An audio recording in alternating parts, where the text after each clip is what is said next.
Well, good morning, everyone.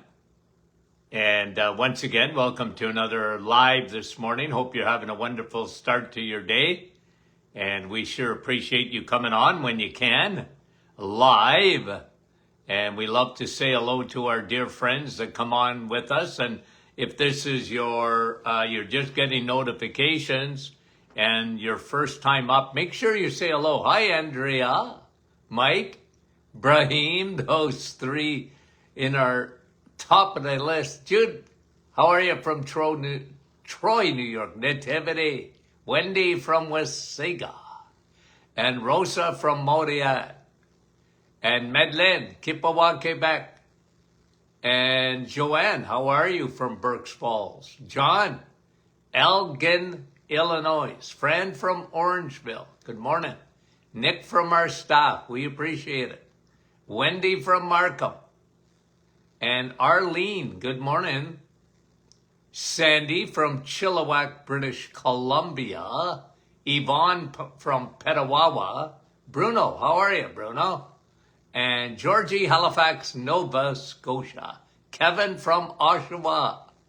And Alan, it's Manitoba, Alan, right? Patricia, how are you? Milika from Stouffville. Keith from Bell River. Linda, New Brunswick. And Frida, good morning. And Linda, these Lindas from Pennsylvania, how are you? Darlene, Saskatchewan. Lori, Cambridge. Dave, good morning. Maria, Ottawa. And Deb, Timmins. Etta, good morning. And Patricia from Florida. Jude, nice to have you on. Mary P.E.I. And Lorraine from British Columbia. Thanks for coming on. Someone tell us if this is your first time. Diane, how are you? Dave and Francis from Vaughan, good morning. Lisa Marie and Brenda. How are you, Brenda? Okay, let's say hello to a couple of more and then we'll get going. Francis, I thought I said hello to you, Francis, did I? Lorraine, Edith, Halifax, Leela, good morning to you. Wanda from Virginia, and Carol, Monk, Pearl, Newfoundland. Luella, West Tennessee. Diane LaSalle, I'm going to say hello to Doc McEwen. Cindy, how are you? Cheryl. Meta from Leamington. Sherry from Mississauga.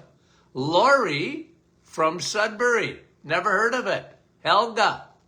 Kathy. Floating in the clouds. Kevin is saying hello. Who are you saying hello to there, Kev? Deb. Donna. Bell Valley. A couple of more guys. Let's get... Yolanda, I was waiting on you. Patricia from Texas. Mara, Windsor, Margie, Kansas. There's Doc McEwen. I never see your name there, Doc. I don't know why, but I just saw it. How do you like that? Karen, Denise, and Patricia. Lots of Patricias this morning, Joan. How are you? Cynthia from Chelmsford in my backyard. Sharon, Kansas, and Wendy, London. We had 3 Wendy's on at least. Sandy, Vancouver, Washington. And Cheryl saying hi for me to all the new ones. Dave and Carol. Okay, enough with the roll call. Okay, let's get to a few studies, okay? Keep moving. Again, vitamin E. New study on vitamin E. Now, you know what the real vitamin E is. Okay, what's the real vitamin E? Exercise.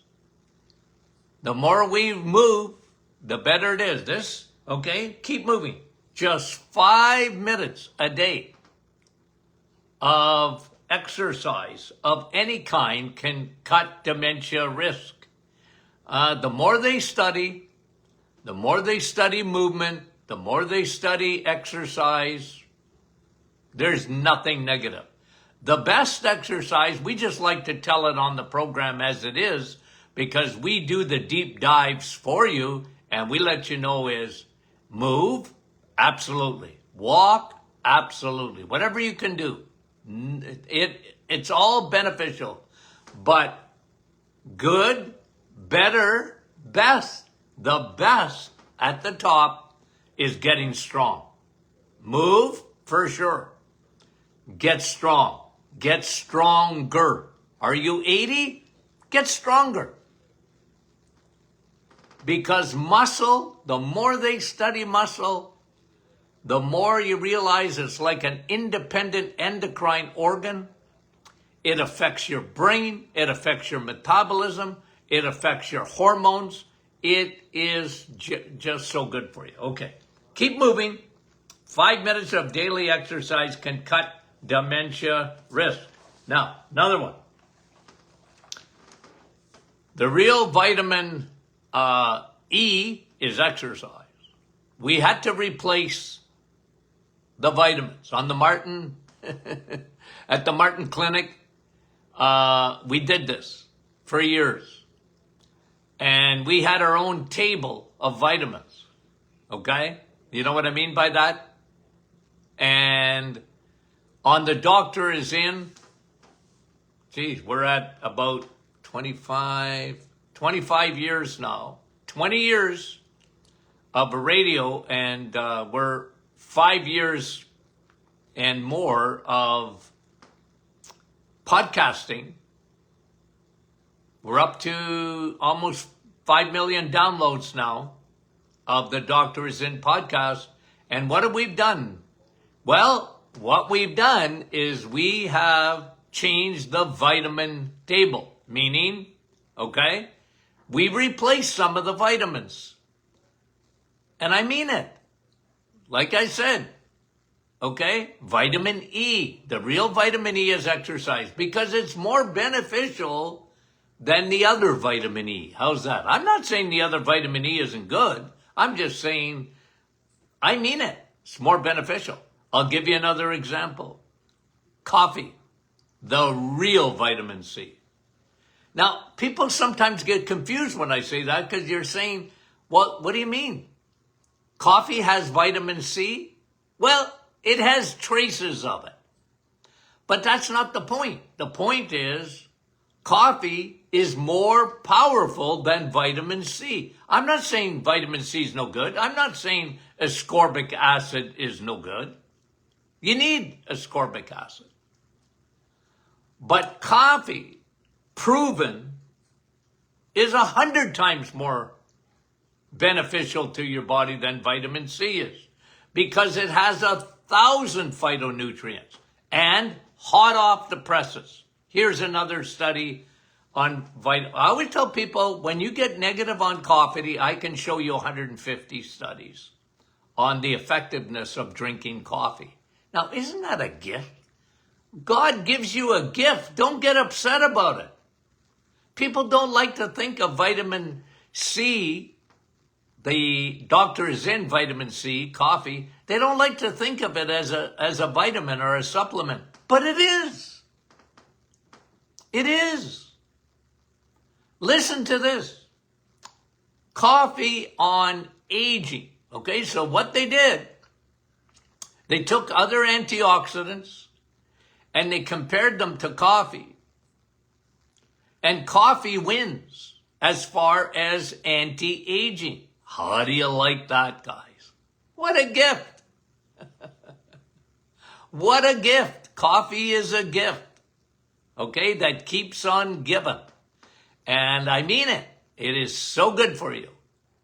Okay, 1,000 phytonutrients.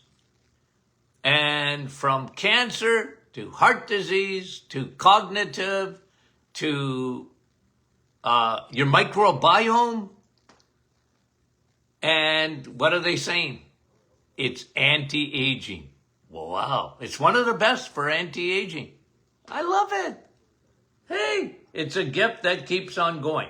Here's one. Okay, here's another study on the importance of B12. Okay, now you guys know, again, anybody that's followed me for the last, and some of you have been following me for 25 years on the Doctor is In podcast. Before that, the Doctor is In a radio show. And I used to do a lot of radio around the country. One of the places that I was a regular guest on is in Windsor, CKLW in Windsor, okay? And that's why we have a big following from that area. I was on at least once a month on the Lynn Martin show, and we used to bring, interviews. I actually went there live and did book signings and in that area. And so I've been talking about B12 for a long time. And the problem with B12, there's a big problem with B12. You know why? Because the blood tests that you get for B12 are highly inaccurate. They're outdated. And anyway, here's what the study says, okay? This is a very important study, and this has to do with cognitive. This has to do with Alzheimer's and dementia and heading off Alzheimer's and dementia. Listen to what it says. Low B12, even low normal B12. Okay? Remember what the ranges are. If you're in the 200s, the 300s, the 400s, the 500s, the 600s, okay? Even the 700s. For B12, it's too low for you. And this is what they're showing, okay? Here's the studies. When you have low B12, even if it's considered normal, okay, so you didn't get it flagged. Most people have no idea how to look at their blood work. And that's unfortunate. It keeps people ignorant because it's so important, guys, to know what your B12 is. It's so important to know what your vitamin D levels are. But people don't know. And they rely on their doctor. And your doctor, 99% of them, are not going to say anything about B12. You have no idea how many physicians I had to educate on the importance of B12 and getting the numbers right and getting them optimized. The best numbers for B12 are between 800 and 1200 for B12. Those are your optimized B12. And when you're not optimized, this is what they're saying, cognitively, you go downhill. Especially when you get older. Why is B12 so low today? Okay, like it's an epidemic. First of all, people don't even get B12 done because unless the doctor orders the test, and they often don't, they don't know. And the other thing is, the numbers are outdated. For 25 years at least or more, I've been talking about the importance of B12 and optimizing B12. It's like vitamin D. Yeah, my vitamin D, I take vitamin. I know, but what is your numbers? What are your levels? Because a lot of people don't realize. And B12, by the way, is a finicky vitamin. Okay? It's finicky. What does that mean? It's hard to absorb on the best of days. Okay? And combine that with the fact that people don't eat red meat like they used to. Guys, if you're not eating red meat, I guarantee you your B12 is low. It's not optimized. I guarantee it. Because it's the only way in food that you get it. This is why I had tens of thousands of people over the years, more than that, on B12 supplementation. And by the way, let's just keep it a little teaching here. The best B12 is not a B12 shot. Now, I love B12 shots. Don't get me wrong. Okay? I administered a lot of B12 shots. And we did a lot of B12. And doctors in the past, in the 50s and the 60s, they did a lot of B12 shots. But today, if you're in an old age home or whatever, maybe you'll get a B12 shot, but probably not. And they should. Every week. However, here's the research. When you take an oral, sublingual, okay, under the tongue, let it melt, sublingual B12, methylcobalamin, okay? That's the best, and you do it daily, that's the best way to elevate your B12 levels. That's been proven, guys, okay? So if you get a B12 shot, good for you. You don't even need a prescription for a B12 shot. You can administer it yourself. Put it into your muscle. But guys, I'm telling you, the better is supplementation. I took my B12 this morning. Okay? Supplement. And I get my B12 measured frequently. I'm older. We don't absorb properly. Okay? It's just the way it is. You get older. And a lot of people don't even have the intrinsic factor. What does that mean? They can't even absorb B12 properly. And the only way to know for sure is to get your levels checked. They should be between 800 and 1200. If they're above that, I'm not worried. It's a water-soluble vitamin. But if they're below that, that ain't good. You want to be optimized, okay?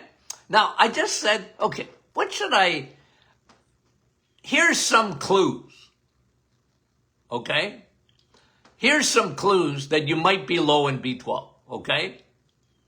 And let me just list a few.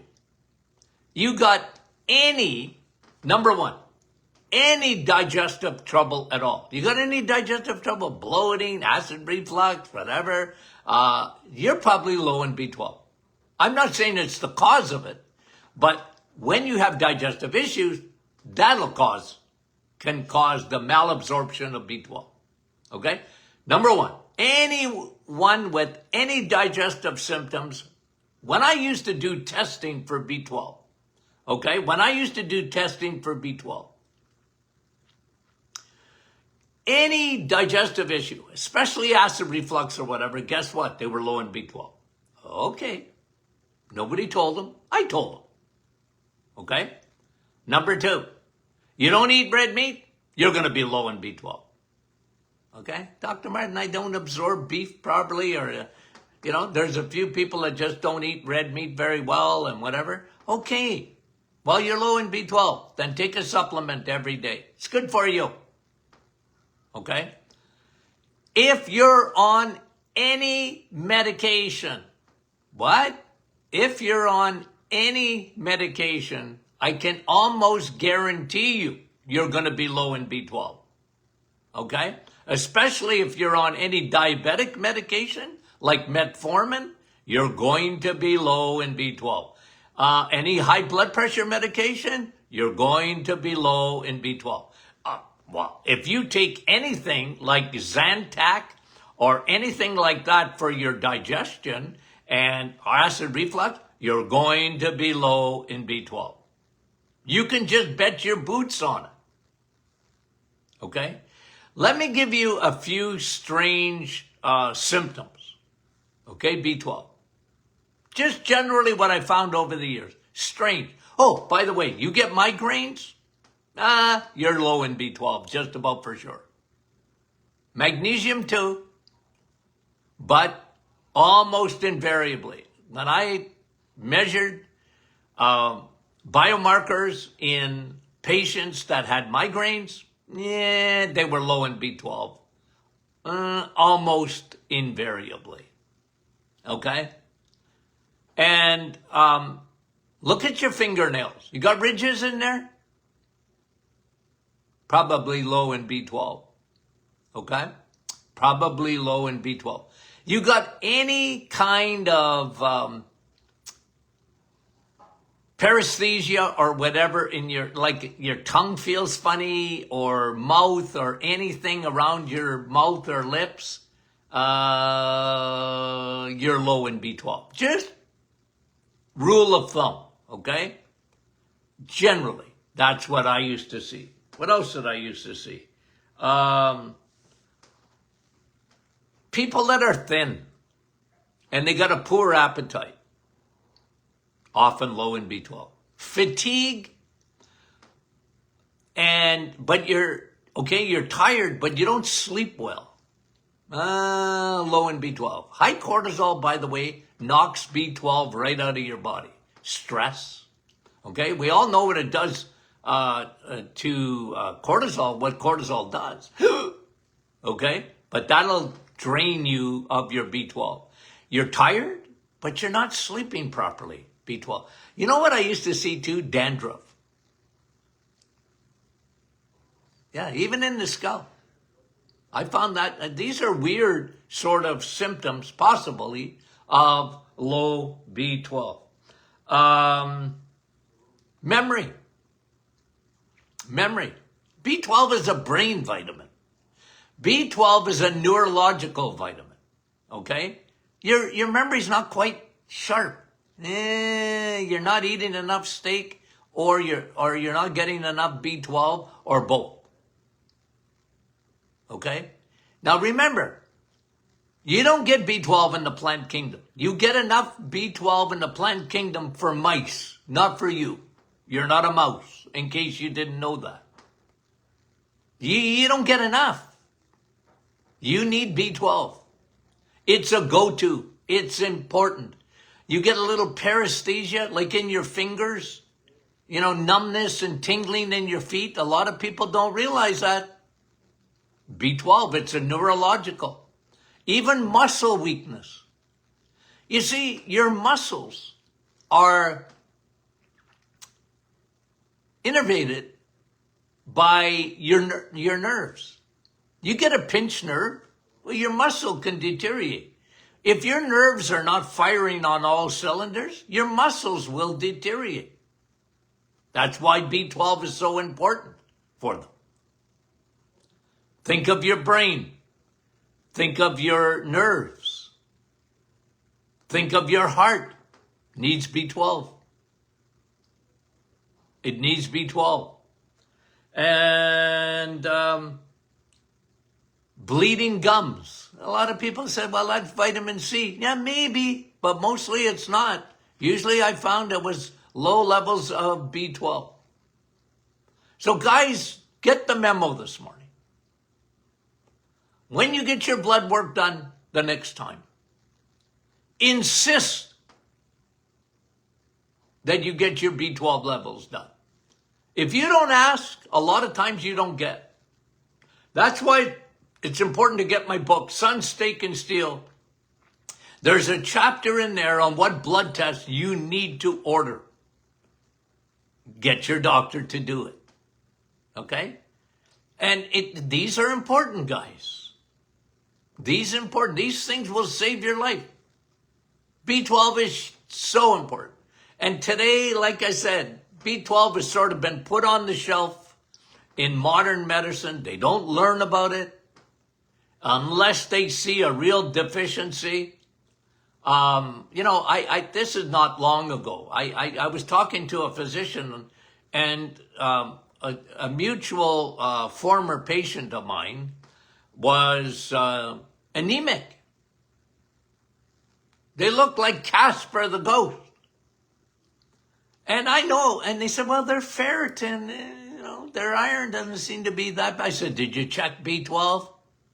What? What's B12 got to do with anemia? I said, it's got a lot to do with it. B12 is very important in the production of red blood cells. I said, you need to check all of that. Check the B12. And, I give this physician credit. She said, okay, I'll do it. And, within a day, oh, doc, you were right. That patient was extremely low in B12. Who knew? Well, I knew. You're anemic? You better check your B12. It's important. It's part of it. And they don't look at that stuff today like they used to. I'm not saying all doctors. If you have a functional medical doctor, hallelujah. Okay? An integrative medical doctor, hallelujah. They understand the importance of B12 and vitamin D and magnesium. Okay. Anyway, I thought I would just bring that up because it says low B12 even in normal ranges. So low, normal. What they're finding is cognitive decline. Okay? Cognitive decline. And if you're a person that suffers from some of the symptoms that I mentioned this morning, take B12 and take the right B12. Make sure it's sublingual. I mean, if you can get a B12 shot, good for you. Like I said, it's more beneficial, proven, that you take B12 on a daily basis. It's proven. It's better. And anybody that ever heard that, you heard it first here. Okay? I talked about that years ago. When they used to look at me like, what? A B12 shot is better than taking B12 orally? I said, no, it's not. Because I used to measure it. I used to measure B12. And I knew how to get B12 going and getting it up there by doing it daily. And then I'd measure it.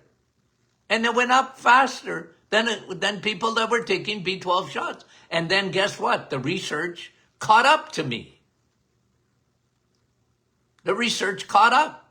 And I said, yeah, you take B12 sublingually on a daily basis, better than the B12 shot. Certainly more convenient. Okay? Good. Okay. Okay, somebody's asking, I just saw it scroll by there. I don't see it often, but sometimes I just glanced and how much B12? Okay? Well, I like about 4,000 micrograms a day of B12. Okay? And if you're low, really low, you can take 8,000 micrograms of B12 a day. And if you get high on B12, okay? I don't mean you get high like you take a trip without leaving the farm. I don't mean that kind of high. But if your numbers go up, people, I'll finish with this story because you've heard it before, but we always have new people. A doctor, physician came to see me as a patient, okay? And we went over all their numbers and it was really good, okay? And I just said, you're low in B12, vitamin D, whatever. And I wish I'd have known all the stuff that you're talking about. Anyway, about a week later, this same physician calls me. And she said, I got one of your patients in here, one of my patients, and it's a mutual patient. And I just did her blood work, and I'm really interested now in B12 because of what you showed me. Her B12 is high, doc. And I said, okay. And she said, well, what's going to happen? I said, nothing. She kind of, what? Well, it's a water-soluble, like nothing happens if your B12 is high, like it's fake news. They're not going to drop, nobody is in doctor's offices or emergency departments or whatever. I know why you're here. I just took your B12 and your B12 is high. No wonder you're sick. Nah, that doesn't happen. Okay? It's so safe. But optimized, again, is between 800 and 1200. Those are the numbers you want to aim for. Okay? Okay, guys. We love you dearly and sincerely. You know what Friday is, eh? What's Friday? Q&A. You know what tomorrow is? Thursday. You know what that means? Afternoon session tomorrow. Okay? Afternoon. Not morning. Okay? Tell your friends. Okay? Okay, guys. We love you dearly. We'll talk to you soon.